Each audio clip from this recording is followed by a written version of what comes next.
ఈరోజు పిఠాపురం నియోజకవర్గం యూపత్తుల మండలం జగన్మోహన్ రెడ్డి గారు ప్రవేశపెట్టిన మెడికల్ కాలేజ్ ప్రైవేటీకరణ జగన్మోహన్ రెడ్డి గీతమ్మ గారి ఆదేశాల మేరకు మన మండల ప్రెసిడెంట్ సుదర్శన్ గారి ఆదేశాల మేరకు ఈరోజు మూటపల్లి గ్రామంలో మరి కోటి సంతకాల సేకరణ చేస్తున్నాము. ఏంటంటే కార్యక్రమం నిమిత్తం 17 మెడికల్ కాలేజీలు కట్టారు. అందులో 5 ఆల్రెడీ అడ్మిషన్ జరుగుతున్నాయి. ఇంకా ఒక 11 మెడికల్ కాలేజీలు ఉన్నాయి, వివిధ దశల్లో ఉన్నాయి. 5 మెడికల్ కాలేజీలు కూడా అడ్మిషన్లు ఆల్రెడీ జరిగాయి, కంప్లీట్ అయిపోయి అడ్మిషన్లు కూడా మొన్న కూడా రీసెంట్గా సీట్లు కూడా కేటాయించారు. ఈ సీట్లు కేటాయించడం వల్ల కూట ప్రభుత్వకి బాగా చెంపదెబ్బ కొట్టినట్టుగా బాగా బుద్ధి వచ్చింది.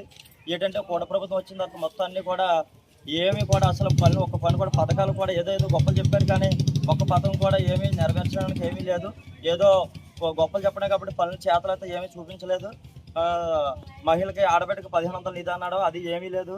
చేనేతకి 20,000 అన్నాడు, ఏమీ లేదు. అదే జగన్మోహన్ రెడ్డి గారు అయితే ప్రతి ఆగస్టుకి వాళ్ళు 20,000 రూపాయలు అకౌంట్ 24,000 రూపాయలు అకౌంట్లోకి వచ్చాయి. ఈ ప్రభుత్వం వచ్చిన తర్వాత వాలంటీర్లు కూడా ఇస్తానని చెప్పి అధికారంలోకి వచ్చారు, కానీ 2 సంవత్సరాలు గడిచిన వాలంటీర్లు కూడా తిక్కడం లేదు. జగన్మోహన్ రెడ్డి గారు 5,000 రూపాయలతో వాలంటీర్లు అలాగా 5 సంవత్సరాలు కూడా నడిపించారు. నెక్స్ట్ ఎక్కితే జీతం కూడా పెంచుతానని చెప్పారు, భరోసా కూడా ఇచ్చారు. కానీ కూడ ప్రభుత్వం వచ్చిన తర్వాత మొత్తం అన్ని ఏ పనులు కూడా ఎక్కడేసిన గొంగలు అక్కడ ఉన్నాయి.